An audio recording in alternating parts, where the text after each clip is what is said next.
আসসালামু আলাইকুম।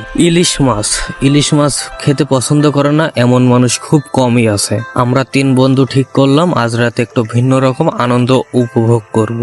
গন্তব্য মাওয়াঘাট, উদ্দেশ্য ইলিশ খাওয়া।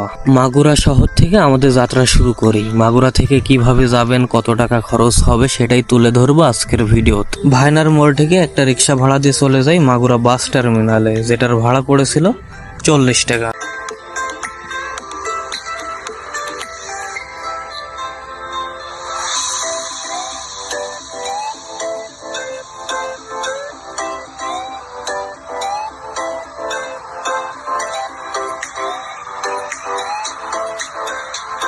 টার্মিনালে নেমে একটা সৌদিয়া নন এসি বাসের টিকিট কেটে নিই, যেটার ভাড়া ছিল জনপ্রতি 500 টাকা। বাস আসতে একটু লেট হয়, হালকা চা নাস্তা করে নিজেকে একটু চাঙ্গা করে নিই।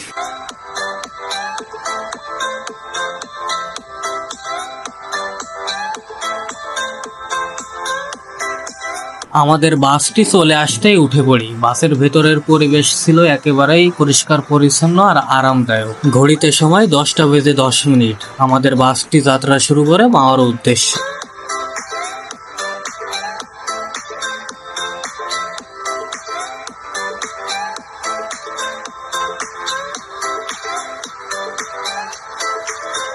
গল্প আড্ডা দিতে দিতে কখন যে পৌঁছে যায় ভাঙা গোল চত্বরে বুঝতেই পারিনি। সেখান থেকে শুরু হয় মাওয়া এক্সপ্রেস ওয়ে। মাওয়া এক্সপ্রেস ওয়ে ধরে আমাদের বাসটি চলতে শুরু করে।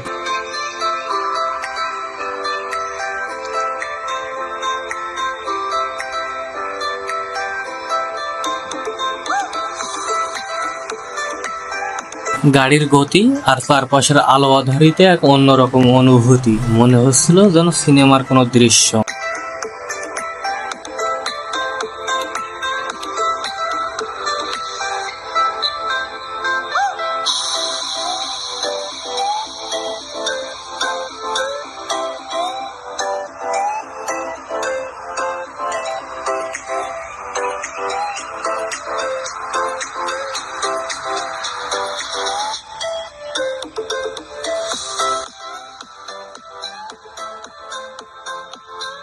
এরপর পৌঁছে যায় পদ্মা সেতুর টোল প্লাজায়। টোল দিয়ে আমাদের বাস উঠে পড়ে সেই বিশাল পদ্মা সেতুর বুক।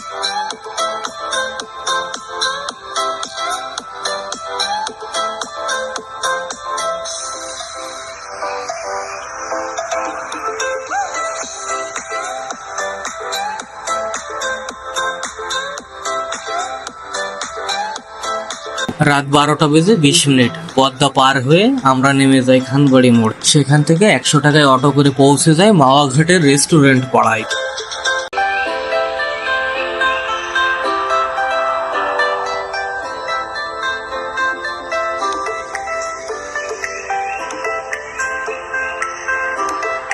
অনেক ঘুরে আমরা ঢুকি শখেরাড়ি রেস্টুরেন্টে। রেস্টুরেন্টের ইন্টেরিয়র ও পরিবেশ ছিল খুবই মনোমুগ্ধকর।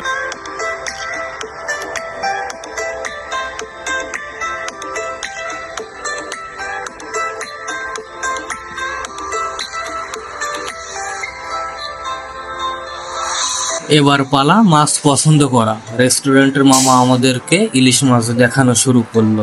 আমরা পছন্দ করে নিই একটা 1 কেজি 100 গ্রাম ওজনের ইলিশ মাছ, যার দাম পড়েছিল 2100 টাকা। আপনারা অবশ্যই দামাদামি করে নেবেন।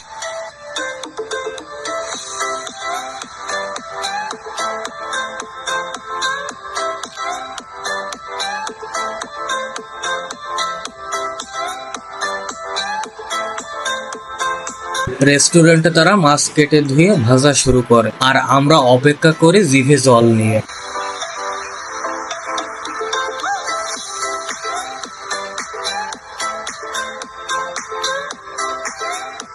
সব জল্পনা কল্পনা শেষে হাতে ধরিয়ে দিয়ে গেল ইলিশের থালা। আমরা দেরি না করে খেতে বসে পড়লাম। প্লেট ভর্তি সাদা ভাত, পাশে বেগুন ভাজি, ডাল, ইলিশের লেজের ভর্তা, সব মিলিয়ে ছিল এক রাজকীয় আয়োজন। মাওয়ার ইলিশ কিন্তু অত্যন্ত সুস্বাদু। যারা এখনো আসেননি, আসলে অবশ্যই ট্রাই করবেন।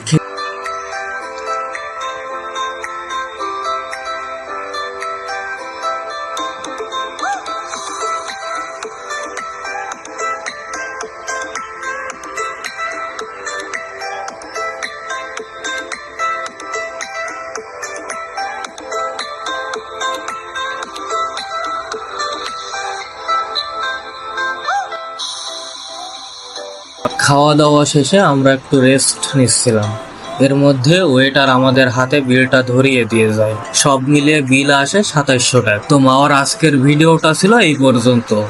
ভ্রমণটি পছন্দ হলে অবশ্যই লাইক, কমেন্ট এবং ফলো দিয়ে সাথে থাকবেন।